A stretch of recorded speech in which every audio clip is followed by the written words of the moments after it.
The story about your life determines your life. Well, I was an insecure kid, and my dad was overbearing, and my parents never loved me, and I wasn't good in sports. If you're still living from that story, then you're going to get the outcomes of that story. And that, by the way, was my story. How have I redefined that story? I wasn't good at sports because being good at sports, I may not have been really good at study and diving into books when I was a kid. I spent almost all my time in my bedroom studying things about life.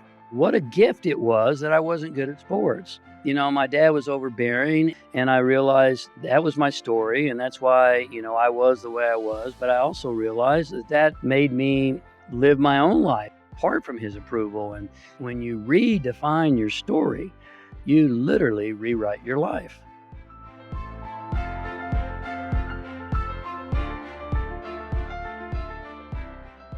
James, I joined Toastmasters back in 2017, and for almost a year and a half straight, I attended a weekly meeting. It changed my life. I got the competent communicator, competent leader. You're the first person that I've interviewed that has Toastmasters in their bio. And for what I read, you took it to the highest level, the distinguished communicator. Talk about the impact that Toastmasters had on you. Well, it's interesting, Frank, because I never attended a Toastmasters meeting ever. In fact, I don't think Toastmasters would like me because 15-minute presentations, if people keep talking to me about, oh, you need to do a TEDx.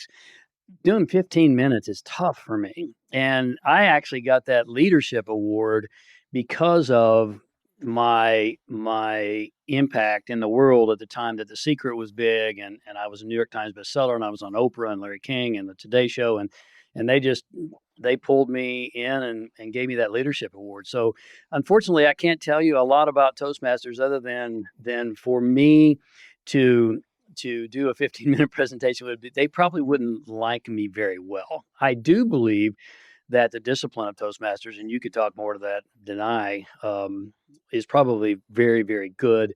And I would imagine that they give you a lot of good tips and tools on how to get rid of the filler words and those types of things. But I'm guessing. Yeah, no, it's great. I think to force you to think on the fly. One thing that they do on when you're attending meetings regularly is they have these table topics, and it's like 2-3 minutes. Like you don't even know what you're going to talk about until you're standing in the front of the room. That's interesting, man. That wasn't the Kind of answer like that I a was expecting. Kind of like a podcast, right? You don't know what you're going to talk about until Frank asks you a question. So yeah, thinking on your feet and on the fly is really big. And I find very few people, I don't know what your experience is. I find very few people are really good at that, frankly. Very few people are effective communicators. I've talked about it a handful of times. I think most people, when they're in a conversation, is simply waiting for their next opportunity to just throw words out of their mouth. They're not actually listening, and very rarely are you actually engaging with a conversation. That's why I love podcasts, because it's me and you. Like we're here, we're engaged. I know we're gonna have an amazing conversation. I guess, where did the skill set of communication come in your life then, if it wasn't through the development in Toastmasters? Well, I have a diverse background, to say the least. And one of the things that I owe a great debt of gratitude to is my years at AT&T. I I was my traditional schooling was in behavioral sciences. I've always studied human behavior and been fascinated with psychology and why we do what we do or don't do. And then I went into business, and I was very successful at AT&T, and T, and they promoted me to become a national sales trainer. And when I got in front of the room, it was magic. I realized, hey, this is what I love to do, and I'm kind of good at it. If I can be so humbly to say that I am good at it, and I'm gifted in that arena. And so I thought this is something for me, and I really improved my delivery and my abilities through being a national sales trainer. And then I went up through a lot of different ranks at AT&T and ended up at AT&T School of Business as a C-suite consultant, working with CEOs and presidents and vice presidents on things like communication and team performance and culture change initiatives and those types of issues. And one of the things I do, even to this day, Frank, is I coach executives on how to deliver powerful presentations. I don't know if you've been in corporate, but if you've ever gone to a traditional business meeting, the CEOs are horrible communicators. They're married to a PowerPoint. They're turning their back to the audience. They're reading the PowerPoint. There's way too much information on the PowerPoint. And so what I know for a fact is that powerful communication is great storytelling. And if you're a great storyteller, stories can change the world, literally, and they have already if we look historically. And so that's where I think I owe my debt of gratitude is from AT&T School of Business. And then of course I jumped off and started my own entrepreneurial business and started doing business consulting, and you have to be great at communicating there. And then I went to the stages and started doing live events, and here we are. What did you mean? Talk more about stories have changed the world already. Well, if you look at the greatest storytellers throughout time, um, one of there's many great storytellers. Stories get applied to the individual. So if I tell you a story about me and I tell you about the challenges I've been through, what I know is that you're not really caring for me per se. What you're doing is applying those things to your own life. So if I talk to you about rising to the top, being hugely successful, and then losing everything in 2009, which I've been through, and ending up $20 million in debt and homeless, then you as a listener today or a viewer today might go, wow, I'm kind of in that position right now. So let me relate to that. And there's a rapport that's built there. And how did he get through that? How did he come back from that? How did he deal with that? And so those kinds of stories are very powerful. And one of the greatest storytellers, quite frankly, in history was the Christ. If you study everything he talked about was a metaphor, an analogy, and there's a blessing and a curse there, Frank, because if you do a great job of doing stories, then you don't give the specifics per se to people. You allow them to interpret them and to apply them on their own. Well, sometimes they get applied erroneously, quite frankly, and inappropriately. But nonetheless, hopefully that answered your question. I believe that's why stories are so powerful. Data doesn't move the human heart. Stories move the human. No, I believe we see the world literally. Our lens, our reality that we see is that of a story. Like when you talk about what I did for a day, you're telling a story. When we were cutting up a little bit before we hit record, we were kind of telling stories about bodybuilding. You've shared a handful of stories here. The business AT&T leadership. My story of 18 months of Toastmasters. Stories are ingrained into our psyche. I believe. Yes, I totally agree with that. And so if you can become a good storyteller, then you can become a powerful communicator. And that's what when I work with individuals to become great presenters, there's a format and there's a system. And you learned yours in Toastmasters. I learned mine through the School of Hard Knocks and life experience. But nonetheless, if you can tell good stories, like every single time I give a presentation, I open up with a story. I don't come out and say, "Oh, I'm so happy to be here today. Thank you so much for having me." Blah blah blah blah blah. Who cares? It's boring, it's pedestrian. I come out, I stand center stage, I pause for a moment, and I say, "In 2009, I was living the American dream." You've heard of that one, right? My team, my company, and I had just been inducted into the Inc. 500, one of the fastest growing, most successful privately held corporations in the United States, maybe even in the world. And I'll stop. But now I have your attention, and how many people come into, and the same is true even in this kind of an interaction. You have to come out with what I call a punch opener, and that's something that really shakes people up. And the old "Hi, how are you?" and "I'm glad that you had me, and it's really an honor to be here, and I want to thank the president and the vice." You've already lost them. People are falling asleep already. Yeah. Well, if you're, speaking about kind of what we're doing here, I know I shared some of these things with you, right? Kind of how we opened up the conversation here today. On the video side, we got 3-5 seconds if it clicks on a YouTube video. Like if we're just, hey, how's it going? Like we've already lost them. The same is true with the audio side as well. Like they clicked on something because they want to hear a story about how something about that title resonated with them. So what I love to do, James, is we've dropped a couple kind of, small bits of it here. I'd like to go back to that opening story from your talk and kind of walk through what happened in 2009, because I think that'll give a solid framework, and I think there'll be a lot of value for the audience here as well. So can you pick that back up? I will, and I'll abbreviate it because, and I'll make it as applicable to the viewer as possible. Here's the thing. I grew up as a very insecure kid, and my father was a Protestant minister, and I was introverted, and he was very charismatic and dynamic. Oh, and by the way, speaking of speaking, he was very good on stage, and so I grew up watching him my whole childhood. But nonetheless, I felt very inadequate, and I'm still an introvert to this day. Well, and I struggled and I scrapped and I scraped as an entrepreneur for years. And in 2006, The Secret came out, which I was invited to be a part of, and it blew up worldwide.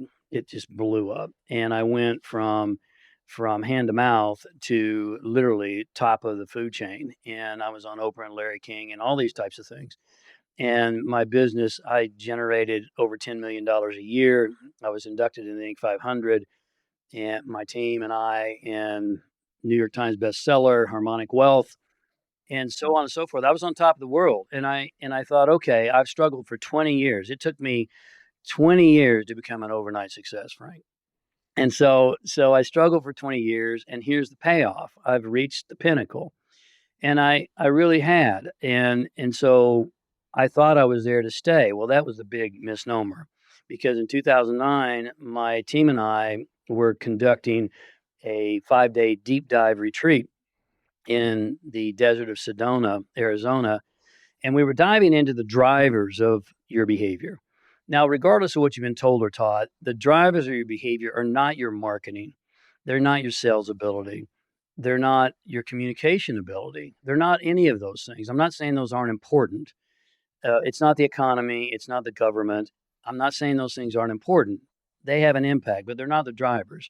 The drivers of your behavior are not outside of you. They're inside of you.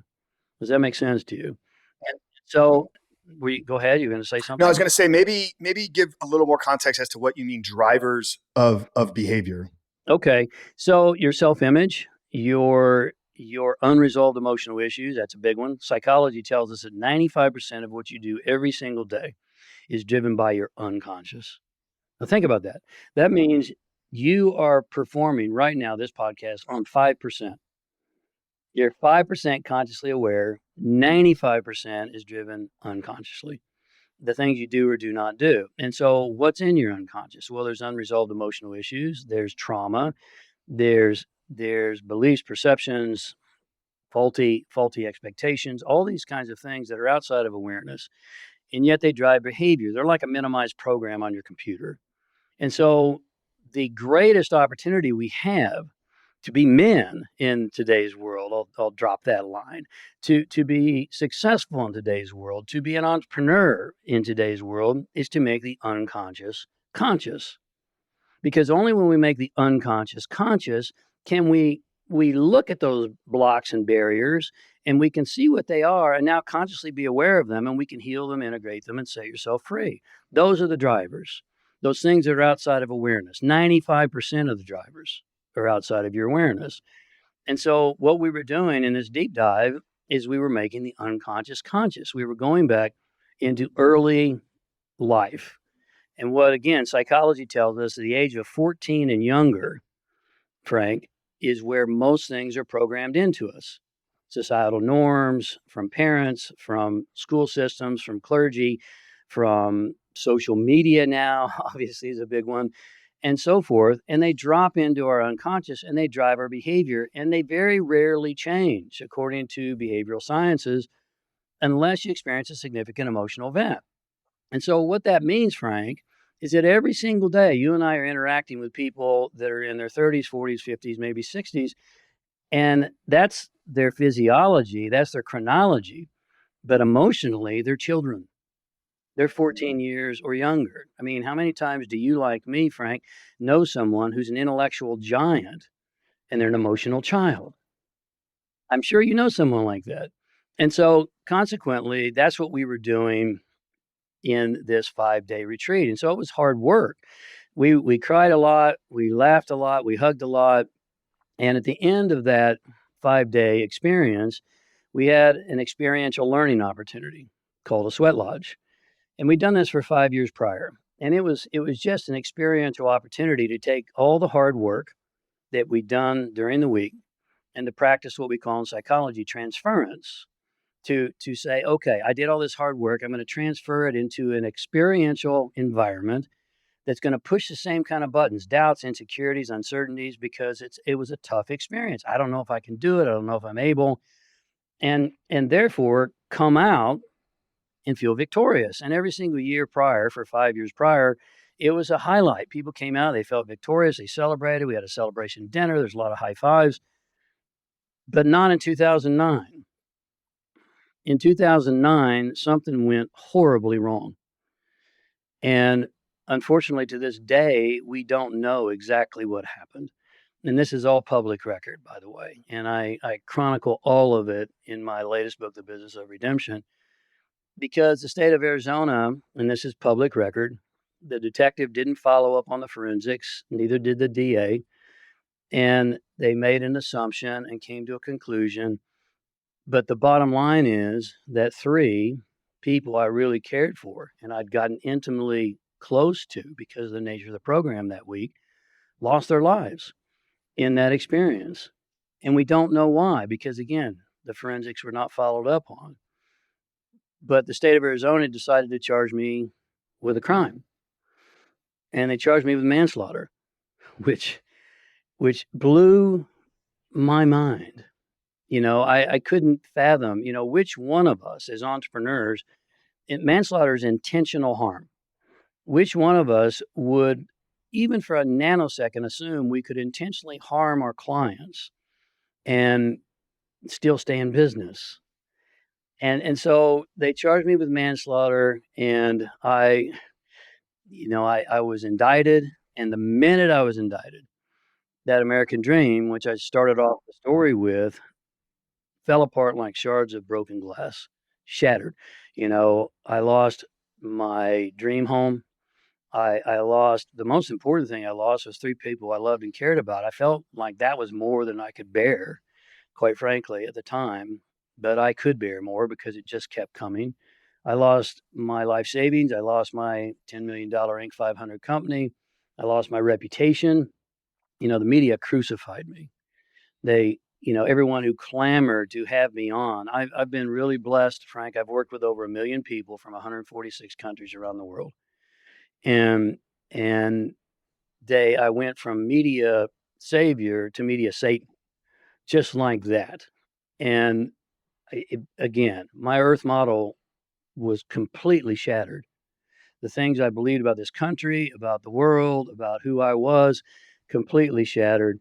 Well, short story to a long story is I was obviously acquitted of manslaughter. The state wanted 30 years. 30 years. I wouldn't be here today with you if they'd have gotten what they wanted. And yet there was also a lesser inclusive in manslaughter, which was by design, by the way. Um, and it was called negligence. And so I was prosecuted. I was acquitted of manslaughter. The jury couldn't find one physical evidence of intentional harm. There weren't any. And it was a horrible, tragic accident. And it broke my heart. It still does to this day. And yet I was convicted of negligence. And negligence basically says some things could have been done better. I own that. I own that. God, I wish they would have been. Negligence says some things were missed or overlooked. Okay, I own that. I wish they hadn't have been. And so consequently, I ended up going to prison for 2 years and came out in 2013. So 10 years ago, Frank, I was standing in the desert of Arizona. I was 54 years of age. I was in horrible physical condition. I'd lost 40 pounds I didn't need to lose, didn't want to lose. I had periodontal disease. I was alone. I was homeless. And I was $20 million in debt just 10 years ago. Well, now fast forward to today. I'm obviously not homeless as I come to you from our media studio here in our home. I'm not alone. I'm married to the most amazing woman on the planet. And if you're married, as a viewer, I don't know if you are, Frank, but if you're married, you're probably going to disagree with me that I'm married to the most amazing woman, and you should if you're married. But you're wrong, because I am married to the most amazing woman. That's my experience, my opinion, and I can say by God's grace, I'm in the best health and fitness I've ever been in my entire life. And so the end of the story for the viewer today is that there's a power working through you that is greater than anything life can throw at you. And and be careful what you ask for. Let me just caution, be careful what you ask for, because which one of us wouldn't say, "Oh, I'd love to have a 7,500 square foot estate on Mulholland Drive in Beverly Hills," which I did. I'd love to make over 10 million a year and be worth north of 20 million, which I was. I mean, on and on and on. Well, be careful what you ask for, because when you're in a leadership position, which you are, we all lead our life, we lead our businesses, we lead our relationships. Leadership has nothing to do with title, position, amount of income.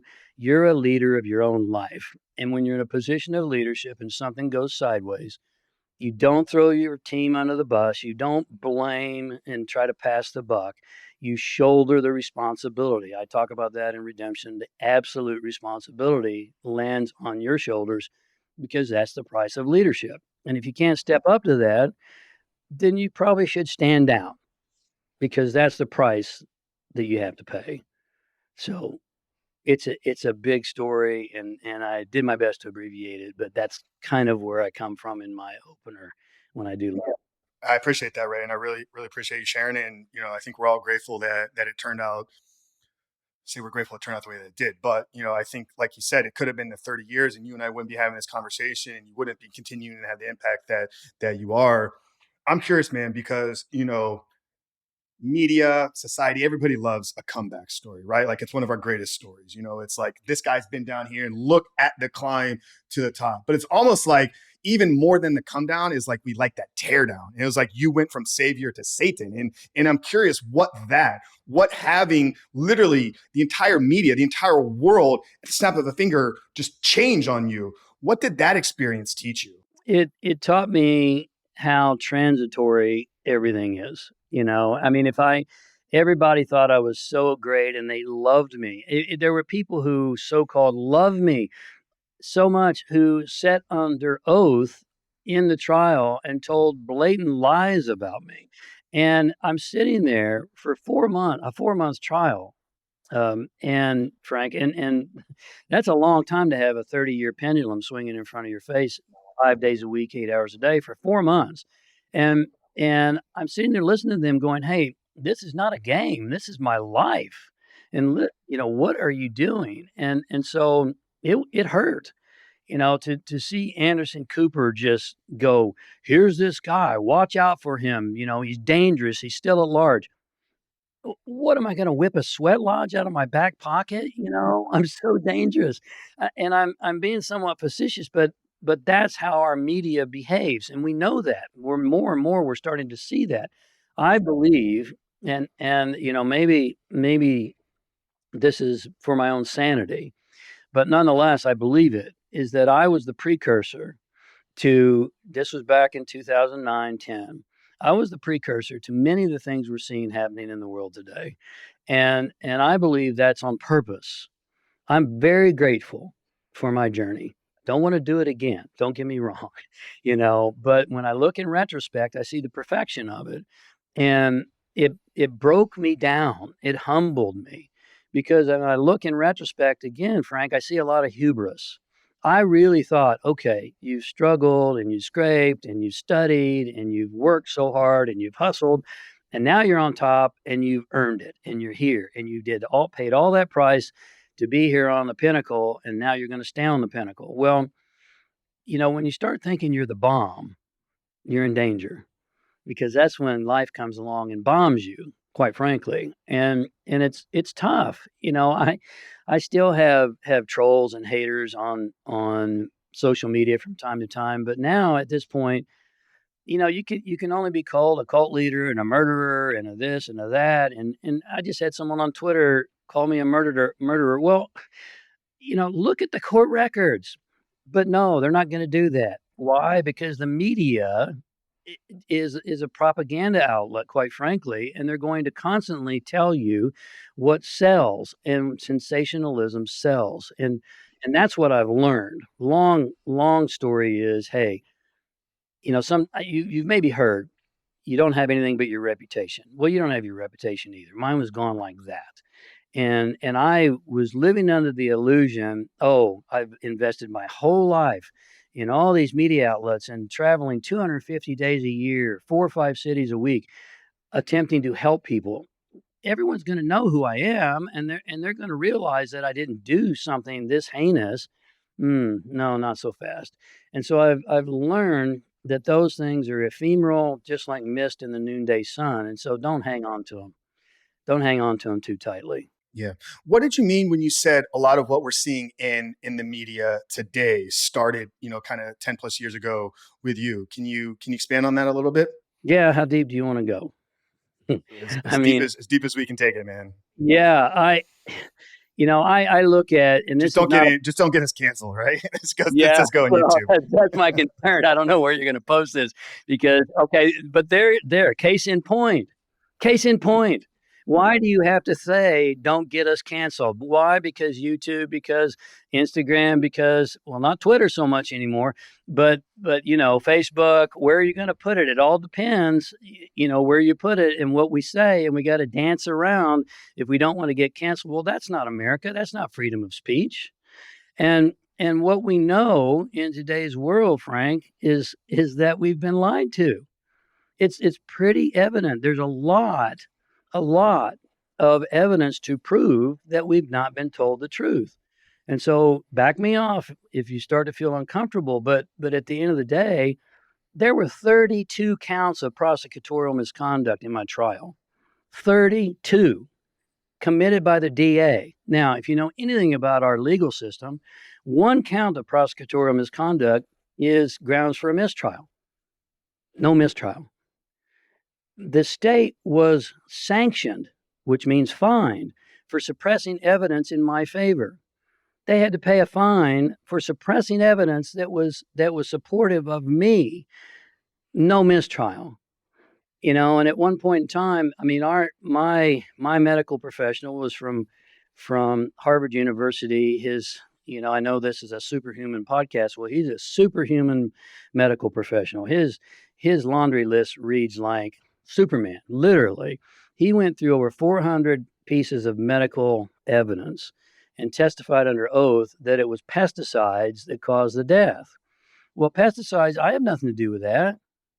The the the facility that I rented the lodge from, who built the lodge, stored the materials, who ran the whole thing, they used pesticides, and they testified. They perjured themselves under oath and testified they didn't use pesticides. And then one of their employees came and didn't realize that, and was asked, "Do you use pesticides?" "Oh yeah, we do." Again, no mistrial, nothing. And so, maybe that answers your question, but we're seeing so much of that in Congress, people who have blatantly lied and they've been caught. And where's the accountability? It doesn't seem to be happening. And so at the end of the day, I don't want to. I'm not a complainer, and I'm certainly not a whiner. And there's no victims in this world. I don't believe there's any victims. Certainly not me. And so we have to decide what we're going to do with it. And so here's my point in bringing up what's happening today is that I believe I went through that and I was prepared and I was toughened through that and I was awakened through that so that I can help people like you and your viewers who are having tough times right now. And let's face it, a lot of people are having tough times. That's just a fact. Absolutely, man. No, I definitely want to get back to more of the work, right? I'm sure we could spend the next 6 hours really going down to deep. I can get my tinfoil hat out of the closet and we can just spend the next hour. I'd love to do that with you, but not sure that would be the best use of our time here. I want to go back to one of the things you said at the beginning. One of the reasons why you were going to this event was to bring that unconscious to the conscious. One thing you said at the beginning is we all operate at 95% unconscious, which means we're only like conscious of like 5%. But this event, this experience was to lift the unconscious into the conscious. So I guess two questions around that. A, what outside of going to an experience, like what are we actually doing when you say bring the unconscious into the conscious? And then I guess if the average person is 95 unconscious, 5%, where do we find that, I guess, thriving balance? Like once we begin to become more conscious, like do we begin to operate more out of the conscious, or is it always 95 unconscious, 5% conscious? We're just more aware of the conscious. Does the question make sense? It makes total sense. And it's a complex question. It's actually a layered question. So let me see if I can unpack it. So, how do we make the unconscious conscious? Well, you work with someone who knows how to do that, and apart from that, what you can do for yourself is to start to what they call in the Toltec tradition. I've been schooled not only in business, but I've also been exposed to a lot of great ancient traditions, the Toltec tradition, and and a lot of mythology and so forth. And so, in the Toltec tradition, they call it recapitulation. What you do, and by the way, in Hinduism as well. And so what you do is you go back and you recapitulate, or you relive, or you walk through your previous early life experiences. Now, here's what we know. We have filtering systems in our brain. We are more of a deletion creature than we are allowing in information, and so we can only pay attention to somewhere between 7 ± 2 bits of information at one time. So what that means is somewhere between 5 and 9. And so there's over 2 million bits of sensory data in your environment right now. And you can pay attention to somewhere between 5 and 9. So do the math, you're missing a lot. And so consequently, what that tells us and what psychology knows is that when you go back to an early memory, and you come back with new resources, which you should have because you're older now. Let's say you go back to something that happened when you were 14.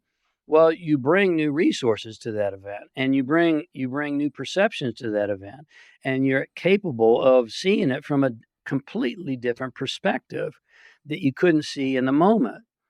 And so now what we know again in psychology is that once you've revisited something with new resources, you can never again think about it or feel about it the way you once did.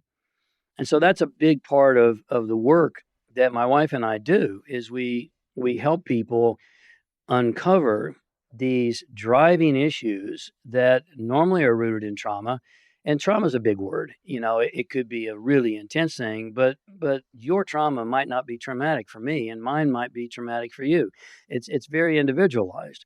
And so what we find out is, how did we interpret that? What meaning did we add to it? And is that still valid today in today's world? Um, I'll give you an example. We talked about bodybuilding, and I remember when I competed, when I was bodybuilding, I was doing double splits. I was working out 2 hours in the morning and 2 hours at night. Everything I ate, lived, breathed was bodybuilding. I was consumed with it. It was my entire life. Well, I remember the last time I was standing on stage in these little bitty posing trunks, all oiled up, and I'm looking to the guy to my right and looking to the guy to my left, and I know these guys, and I'm thinking, with all due respect, these guys can barely put a sentence together. And here I am, and I'm standing up here half naked, more than half naked, in front of a whole audience of people. And all of a sudden, it just shifted for me. I thought, what the heck am I giving my life for? And I never went back. I never, when I walked off stage, I never ever went back to compete again. Now, I still work out to this day, but that was a profound shift for me because I realized, hey, there's more to life than this. Well, now the same is true, Mar Frank, sorry. The same is true with, boy, wasn't it nice to be worth north of $20 million? Well, yes. And was I really happy and fulfilled? No, I wasn't. I was single. I had a 7,500 square foot estate that I lived in alone. What sense does that make? I mean, my mortgage was 25K a month. I mean, for what? And it was gone like that. And so, wait a second. Let me step back and let me reanalyze how I'm living my life and what I've been conditioned into. And what most of us are living, Frank, if we're really honest with ourselves, is not our own life. what you'll find is that many of the feelings and perceptions and ideas that you have are your parents' ideas or their society's ideas, or there's something that someone has given to you and you've just accepted them uncritically. Well, when you start to really begin to self-analyze and become more self-aware, then you can start to live your own life. And that's really what it means to be a man, in my opinion. Live your own life. Yeah, I love what you said there. Kind of go back to the trauma experience. Go back to the events that's whatever it was in your past. I guess kind of circling back to something we talked about here at the beginning. Would you say the goal or the aim of what we're doing there is to rewrite the story about that event and how it impacted our lives? Like, is that what we're aiming to do? Is to interpret that event through a different story lens? Man, that's a really good callback, Frank. I'm impressed. Yes, yes, it is. It really is. The story about your life determines your life. Period. The story about your life determines your life. Well, I was an insecure kid and my dad was overbearing and my parents never loved me and I wasn't good in sports. And okay, well, if you're still living from that story, then you're going to get the outcomes of that story. And so, you know, and that by the way was my story. And so how have I redefined that story? I wasn't good at sports because if I'd have been good at sports, I may not have been really good at study and diving into books. I was a bookworm. I was a nerd when I was a kid. I spent almost all my time in my bedroom studying things about life. And what a gift it was that I wasn't good at sports. My dad was overbearing and he was driving and very charismatic. And I realized that was my story, and that's why, I was the way I was, but I also realized that that made me live my own life and decide who I was apart from his approval and so on and so forth. So I think you probably get the gist. When you redefine your story, you literally rewrite your life. Powerful, man. I want to follow up on the bodybuilding stuff with you. I love the kind of moment that you had where you realized like I'm meant for more of this. But curious, what lessons or disciplines or traits maybe embodied character traits that full dedication. You said it, man. Split sessions, 2 hours in the morning, 2 hours in the evening, living, breathing, sleeping, this bodybuilding. Like I'm sure some of that has led to success in business, success in leadership. Like you don't make Inc. 500 like just kind of coasting by and working a couple hours on your day. I'm sure there was a point where you lived, breathed, and died that company. So can you talk about the connection, maybe what giving yourself to bodybuilding has equipped you with, that's carried you for other areas of your life? Yes, and that's part of the story rewrite of bodybuilding too. And let me just say this to your viewer, there's always a price for the prize. Period. And you will sacrifice for your prize. And if you're not willing to sacrifice for your prize, listen to me, your prize will be the sacrifice. You follow that?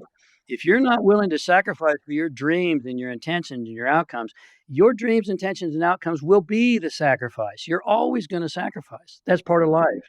And I love the word sacrifice because when you trace the etymology of the word back to its origins, it literally means to make sacred. And so, what we're doing literally is we're placing on the altar of life something of a lesser value for something of a greater value. And there's always trade offs. And so, the question I always ask my clients when I'm doing one on one intensives or even from stage or even in this podcast, are you willing to pay the price? Because if you're not, you won't get the prize. And the price has to be paid in advance. There's only one place I've found in this universe, Frank, and there may be somewhere else, but I haven't found it where you get the prize before you pay the price, and that's a restaurant. You get the dinner and then you get the check afterwards. Everywhere else that I can figure out, you pay in advance. Period. And so, yes, you said the word discipline. I'm incredibly disciplined. And my wife and I both, I get up at 3 a.m. every single day. And all the way back to bodybuilding, when I was working at AT&T, working double splits in bodybuilding, I'd get up at 4 a.m. so I could go to the gym prior to work and make it to work on time, and then I go back at night. And so to this day, I work 16-hour days. I still do. I get up at 3 a.m. and you go, well, holy crap, you're just obsessed and you don't have a life. No, I have a beautiful life because in that 16-hour days, I schedule because of discipline and because of scheduling And because of commitment and because of persistence, I schedule every morning an hour and a half coffee time with my wife. And we're not on social media. We talk. Imagine that. Coffee and conversation every single morning. We and that, she gets up at 3:30, I get up at 3. I meditate every morning because I'm a better man when I have a mindfulness practice. I do yoga every morning, and then I've gotten all that done from 3 until about 4:35. I come down for coffee, and we have our coffee time, and then guess what we do? We go to the gym, and we work out together every single day, and we get our workout in, and then we come home, and we have breakfast together, just the 2 of us, and we have conversation with over breakfast every single day, and we eat incredibly healthy. I'm almost on a carnivore diet right now. We're on a little bit of a modified. We have some fruit and we have lettuce, but pretty much carnivore diet, and it works really well. I've tried them all. I've been the whole gamut, and it works really well for me. I have more sustainable energy, and I'm leaner. I've been on this planet 65 years. I have a six pack, for God's sakes. you know and I'm not boasting. I've earned it because I'm so persistent and consistent, and yet so many people want fast fame, they want simple success, they want the magic bullet, the secret sauce. Well, I'm here to tell you it doesn't exist. It doesn't exist. You've got to pay the price. And I owe a lot of that to bodybuilding because you were there. I mean, when you're doing forced reps and you're the lactic acid is screaming so loudly in your quads or whatever you're doing, and you just don't think you can go anymore, but you go 2 more or you go 3 more, and and that those are the kinds of things that really drive any kind of results, relationship results, same commitment. Same commitment. Business results, same commitment. Yeah, I love that, man. And my experience has been the same. What I acquired and learned and developed through my mid 20s into my early 30s has led to any success that I had in business, entrepreneurship, building the podcast, networking, mastermind, like a lot of those just ingrained traits, man. I've always said like bodybuilding, the competitive side of bodybuilding is probably one of the only hobbies. It's not a sport, it's not a career for most people. It's a hobby. It's something that you pay for, and it can become very expensive, but it's one of the only hobbies that you like sign up for to like make yourself suffer, because getting stage lean, stage shredded is an element of suffering. And I love the talk that you had here about sacrifice, right? I think there's a religious kind of framework attached to like the idea, the concept of sacrifice. I love how Jordan Peterson talks about it. He's like, well, defining moments in human time was when we learned that we could negotiate with the future. Like we could hold something off. We could sacrifice in the now to create a better future for ourselves. And one thing you talk about is kind of this commonality between religion, business, and mysticism. Can you kind of speak to that here a little bit? I'd love to. For the longest time, my father was a Protestant minister, and so I went to church 3, 4 times a week, every single week growing up as a kid, and I got my fill of it, and so I got away from it for a while. But here's what, and I used to say, "Well, I'm spiritual, not religious." But here's the problem with that, is that without, and this is my opinion, and as a viewer, you may disagree, and I respect that. But I believe one of the problems that we have for men and women, and I know most of your viewers are men, but for men and women in today's world is a cultural issue that we don't have the structure and we don't have the parameters and we don't have the discipline that a double parent household and a mom in the home, which I always had, and maybe you didn't, based upon, generations have different things, but we don't have those kinds of systems and structures put into place when we're young. My wife was a latchkey kid, and she basically, her parents were never home. They were working all the time to support the family. She's a legal immigrant. I emphasize legal. She's a legal immigrant in this country from Iran, and she didn't have that kind of structure. Well, she had a very different upbringing than I had, and so I'm very, very um, grateful for my religious upbringing because it teaches us a system and a structure and it gives us this vertical relationship, if you will. And that's a metaphor because God is not in the heavens. The Christ said God is, the kingdom of heaven is within. But if we can use that metaphor, it's this vertical relationship. And what we've become in today's world is a secular society that has just a horizontal relationship. And so the only thing we have for comparison is looking around us at social media and looking at what's the norm, because this vertical relationship that religion has given us is is disintegrated, if not totally disconnected. And I firmly believe, since go back to antiquity, we've looked to the heavens, our ancestors have looked to the heavens for some type of higher power to connect with and to admire and to worship. And unfortunately, because that's been so degraded in today's world, what do we worship? Well, we worship at the altar of money and materialism. And there's a lot of good things about money, a lot of good things about money. And yet there's also a dark side to that too. And so that's the religious part. I believe, can you be spiritual and not be religious? Yes. And it's going to be harder. Can you be religious and not be spiritual? Absolutely. And every single one of us has had that experience of someone who goes to church on Easter or Christmas or maybe every Sunday, but they don't practice at all. Well, okay, that's just going through the motions. That's not spiritual. That you can be religious and not be spiritual. You can be spiritual and not be religious, but it's harder because you need spiritual to develop a spiritual relationship. And you ask about mysticism, I'll get into that, because the definition of a mystic is someone who has a personal relationship or experience with God. Not a belief in God, but a personal experience of God. Big difference. There's a lot of people who are spiritual who have a belief in God, but they don't have a personal experience with God or of God. And that's how a mystic is properly defined. And so mysticism is a step beyond, in my opinion, spirituality. And so you have religion, you have spirituality. Religion is a roadmap to help us to hopefully have a spiritual development, and then hopefully we can develop even further into a mystical development. Hopefully that answers your question. It's a little complex topic, actually. Yeah, no, I love the analogy there too with the vertical horizontal relationship. And I think that's one of the symbolisms behind the cross, right? Is like at the intersection of where those two meet. Yeah, it is, and it's also the symbolism of the cross is the perfect merging of the masculine and feminine energies. It's the heavens and the earth coming together. That's what the cross literally means. When it's God, going back in time, if you study the ancients, when they would worship the sun, which the sun, by the way, we're moving into summer here, so the sun's at its peak.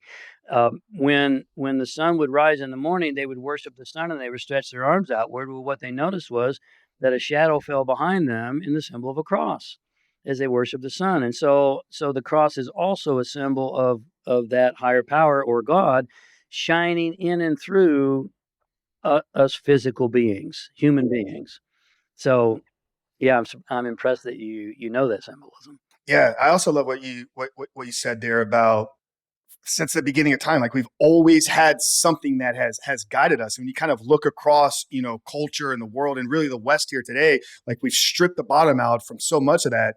And I think it was Adams. I think it was John Adams, in the Constitution. It's like the US Constitution was written for a moral people. Like everything that this country was built upon was created for people that have this vertical relationship. Well, you remove that, then the meaning of what all of this was created for is kind of swept away. Are we seeing that happen in the world today? Yes, we are, and it was one of my. I'm a big fan of Friedrich Nietzsche, and Nietzsche said, "When God dies, life becomes weightless, powerful.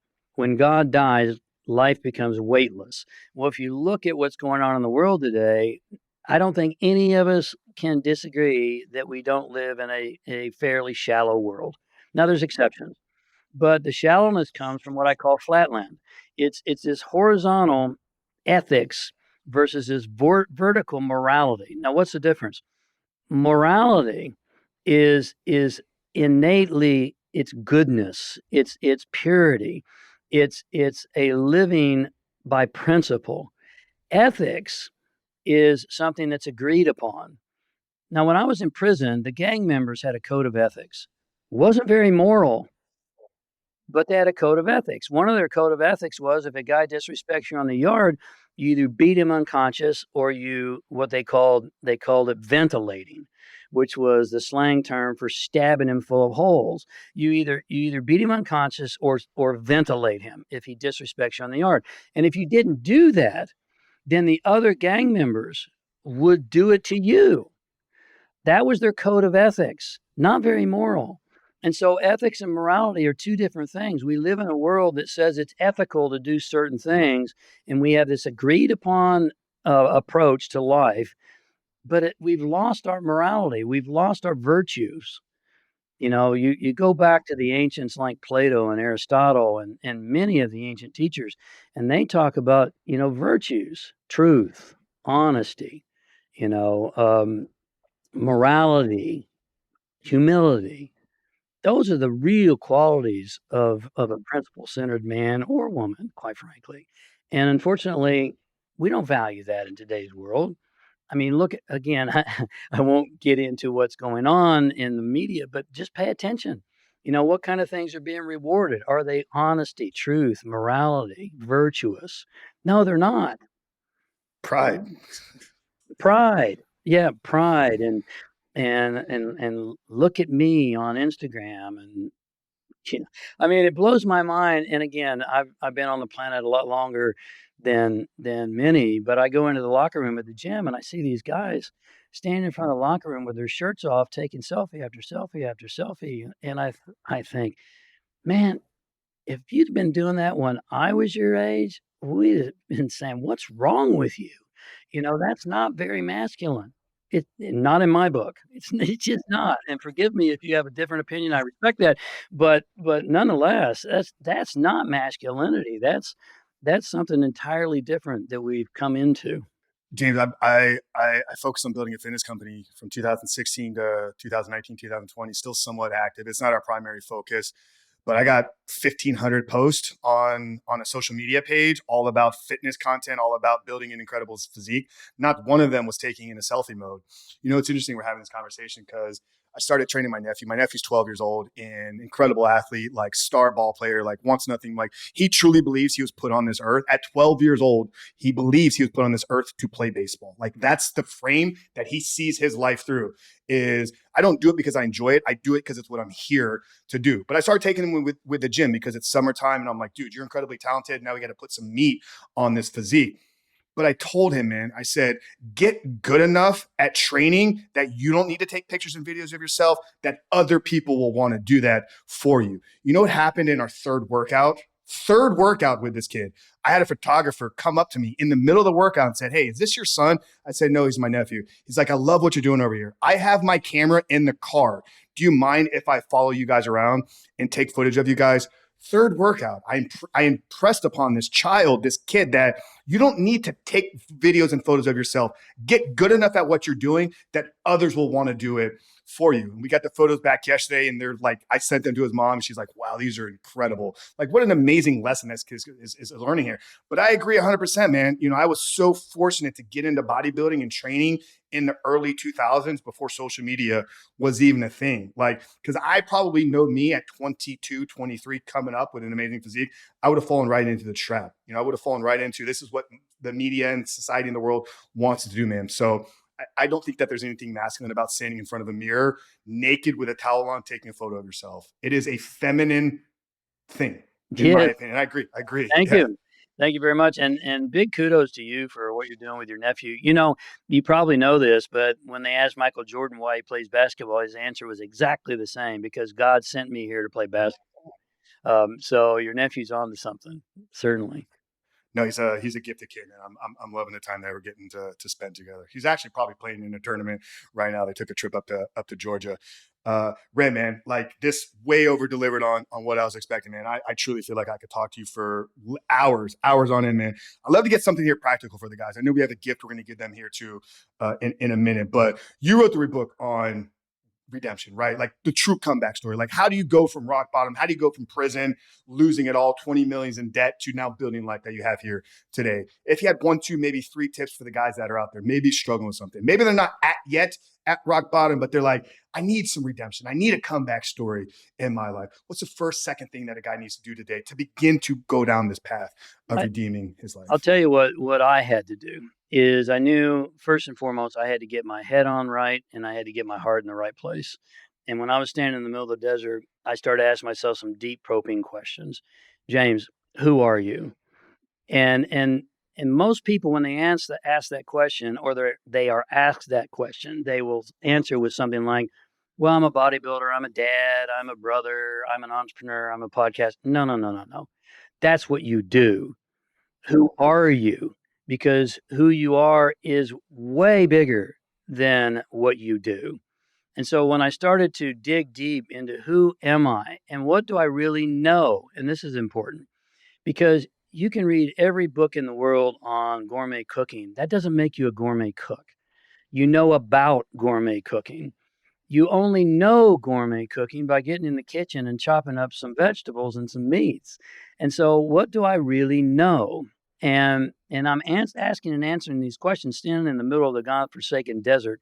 And then I said, what do I want to do with the rest of my life? Because I call this James 3.0, which means there was a 1 and a 2.0, which are every bit as kind of fascinating, if you will. I've lived a pretty interesting life, and I'm grateful for that. My wife says to me, "You're never going to come to the end and look back and go, man, that was boring.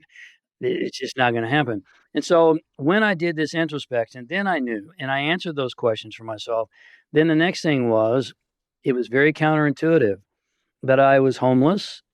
Again, 54 and $20 million in debt. I went and called my mom, and my mom knew and God rest her soul. And I said, "Mom, I need to borrow $2,500." And she goes, "Okay, what you gonna rent the place? What are you gonna do?" I said, "No, I need to attend an event it's gonna cost $2,500, and I know it's going to get my head in the right place and my heart in the right place, and I've got to get that internal game right before the external game will ever fall into place." Now that's counterintuitive, but that's what I knew. And so I would say to your viewer, your psychology always drives your strategy. How you think and feel is going to determine how you act. And so most of us come at it backwards. We try to change the actions, the activities, or the results. What we have to do is go to the cause, which is those internal drivers we've already discussed. Hopefully that's helpful. And then you got to do it one step at a time. Incremental gains change the world. It's been going on 11 years now, and I didn't arrive here in one big leap. It's been incremental gains day by day by day, discipline, commitment, persistence, the things we talked about. Incredible, man. And I know a vast majority of the men here listening are going to resonate a lot with that. And I think it runs very parallel to many of the things that I say. We talked a little bit about, our coaching program. What we do with Rebuilt Recovery is helping guys overcome pornography addiction. And what I saw when I entered into this space is I saw broken approaches across the board. It was all performance based. It's I need to do certain things to have this life without pornography. Well, you can only do for a certain period of time, and then you're going to get exhausted in the doing. If you could focus on the becoming, right? Who it is you become, because your actions, your habits will always follow the identity. So focus on who it is I need to become. And for us, through Rebuilt Recovery, it's becoming the man that no longer struggles with pornography. Now, in this, yes, there will be things, habits, routines that you need to do. But if you set the aim on who it is I'm becoming, the byproduct or what will follow will always be those actions, man. So I 100% ring true to that. And I felt just that kin connection, man, between the two of us all conversation long, man. So tell the guys where they can find more about you, the work that you're doing with Bear. And I know we got a gift for the guys as well. So make sure we plug that, and we'll bring it to a close with our last and final question, James. We do. I'm all over social media. You can find me on Twitter and Instagram and Facebook and please do that. And then I do have a gift for you. And if you take this gift, it will connect you to us and you'll have a way to communicate with us. My New York Times bestseller, Harmonic Wealth, hit the top of the charts in the first 5 days of its release. It's about many of the things we've talked about, living a life of harmony and well-being in the 5 pillars of life: financial, relational, mental, physical, spiritual. And when those are in harmony, you're really wealthy. That's true wealth. I know a lot of people have a lot of money and they're miserable. I won't get going again. So Harmonic Wealth, go to harmonicsuccess.com/book, and you'll instantly get an e-copy of my New York Times bestseller. And in addition to that, Beersheba and I sweetened it for you. We are also giving you a free copy of the audiobook because I know a lot of you guys want to listen to it on the treadmill or while you're driving, and so you get not only the ebook but the audiobook. And then one more thing, we did a full feature film called Harmonic Wealth, and we're going to give you a free copy of that as well. So just harmonicsuccess.com/book. And once you get in our universe, then you can communicate with us, and we'd love to help you and support you any way that we can. And I just got to say, for you, Frank, this pornography thing. Next time we talk, if we do, I'd love to talk more about that because you're doing great work. That's a virus. It's ugly, and it disconnects relationships. There's so many dysfunctional things that come from that, not the least of which is degrading women and so on and so on. So I'm really impressed that you're doing that work. I appreciate that. I appreciate that, James. And guys, we'll have all of James's information, the Twitter handles, the IG, the Facebook, all that stuff will be shared down in the show notes. harmonicsuccess.com/book. We'll have that plug down there for you guys as well. Make sure to connect with him. He's doing incredible work with his wife as well. Yeah, the audio stuff, we're big on walking. Walking, I think, is one of the greatest things that we have for Twice a mental day. performance, emotional regulation. I got an 85-pound dog. We get 90 minutes minimum, just the two of us. And I tell a lot of young guys, man, get a dog because it forces you to get outside and it forces you to keep something alive. So this is amazing. Last question here, James. We end every single show, and I'd love to have you back on, man. And I appreciate those words as well. So we'll definitely stay in touch, man. Have you back on, and we'll kind of explore that because. And I had an interesting conversation with Jeremy Slate from Command Your Brand. He had me out on his podcast recently. We got into, which I think we dipped into it a little bit here today, like kind of the agenda to kind of take down men and masculinity. And I come from the perspective here more recently that pornography is a weapon that is actually being used against our society to keep men emasculated, to keep men from going out there chasing purpose, to keep men from actually going out there and creating families. So love to explore that a little bit more with you, man. But last question here, James. Obviously, the title of our show is called The Superhuman Life. For me, superhuman life is a belief system, or it's a way I try to show up in the world every single day. And it's coming from the place that I do believe that we were put here for a purpose. So there's a calling on each and every single one of our lives. Clearly, you're walking in yours here right now, but that's not enough. I see maybe too many people, maybe the religious people that say, yeah, I'm here for a purpose, but they stop there. Like they don't take that purpose and develop it within themselves, right? And that's what we're here to do is like give you the tools to develop that so you can then bring it out into the world. So that's my definition here, James. But as we in today's conversation, how would you define living a superhuman life? For me personally, can I, or generally speaking? No, personally, however you want to answer For this. me, personally, yes, purpose is a big thing. But more specifically, I'll tell you what mine is. My simple purpose, straightforward purpose, is to minimize human suffering and to maximize happiness and fulfillment. And everything we talked about here and more is a part of that. It all fits into that. And I believe that the prefix or the prefix super means above and beyond. So to be superhuman means you have to be more than human. Now that's a whole nother conversation in itself, but to rise above and beyond the normal human experience, that's superhuman. And for me, that is to maximize happiness and fulfillment and to minimize suffering. Incredible. Guys, you heard it here. Minimize suffering and maximize your potential. We've been talking a lot here recently about our potential, guys. Make sure to connect with James. Make sure to get a copy of Harmonic Wealth at harmonicsuccess.com/book, guys. But we appreciate you tuning in with us today. If you haven't done so yet, guys, we want to make sure you do not miss any of these conversations. We're dropping them every single week at this point. So make sure you're subscribed, but more importantly, make sure you take the time out and leave us a review. But for James, Arthur Ray, your host, Frank Rich, we love you guys. We'll see you next week.